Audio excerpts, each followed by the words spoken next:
Bakit ako? Ano bang ginawa ko para maging ganito?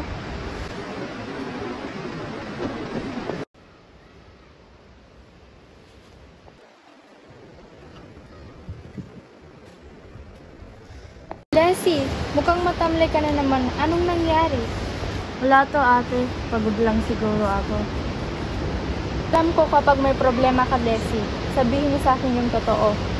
Hindi na yata to matatapos ate. Ate, paulit-ulit na lang sila. Hindi ko na kaya.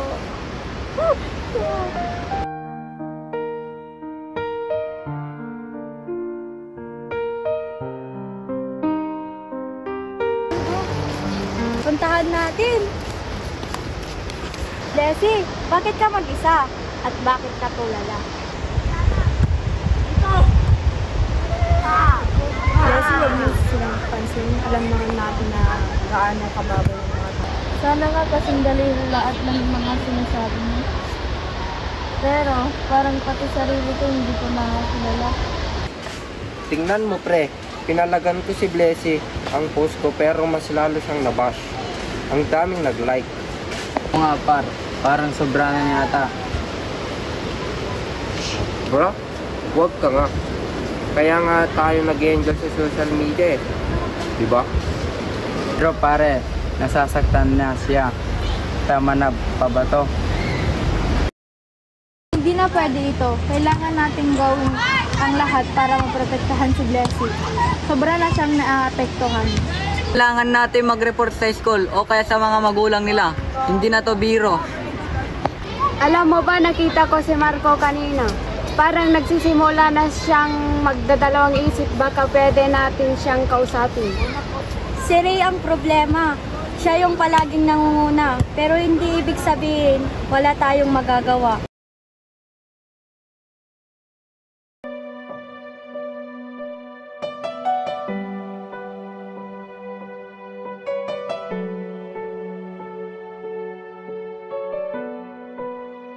Alam mo Ray, siguro tama na. Tama na yung ginawa natin kay Blessy.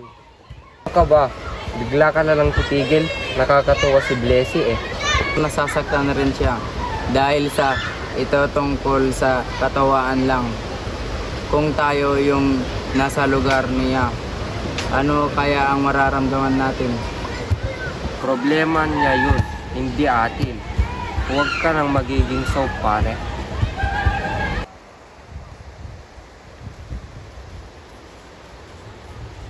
Marco, bakit kailangan niyo pa ako saktan? Anong ginawa ko sa inyo? Blessy, dahil ka namin iniisip na seryosoin, akala ko kasi katawaan lang to. Pero napagtanto kong mali na. Katuwaan para sa inyo? Pero para sa akin, parang katapusan na ng mundo. Kung alam mo lang palang mali, bakit hindi mo ako tinulungan? Hindi ko alam kung paano, pero ngayon gusto ko nang itigil ito.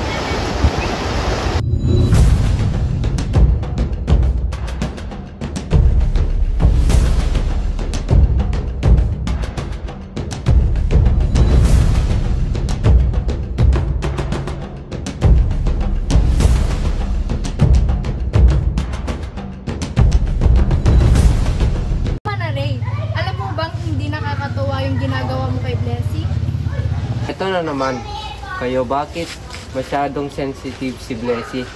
Eh ano ngayon? Ray, hindi mo lang siya basta iniinsulto, sinisiraan mo siya at kung ikaw ang nasa kalagayan niya. Tema niya yun. Bakit ba ang arte nyo? Hey, tama na, sobra na yung ginawa natin. Ano bang sinasabi mo Marco? Tama na, hindi tama yung ginagawa natin. Blessy, gusto ka lang humingi ng tawad. Hindi madali, pero salamat. Basta tigilin niyo na ang ganitong gawain. Hindi lang para sa akin, kundi para sa lahat. Ang cyberbullying ay hindi simpleng laro. Sa bawat salita may bigat. Sa bawat comment may sugat. Pero sa kabila ng lahat ng ito, natutunan ko na hindi ako nag-iisa. Ang suporta ng mga tunay na kaibigan at pamilya ang nagbigay sa akin ng lakas para bumangon at harapin ang buhay. Sa bawat laban may pag-asa.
Ray, hindi mo lang siya basta iniinsulto.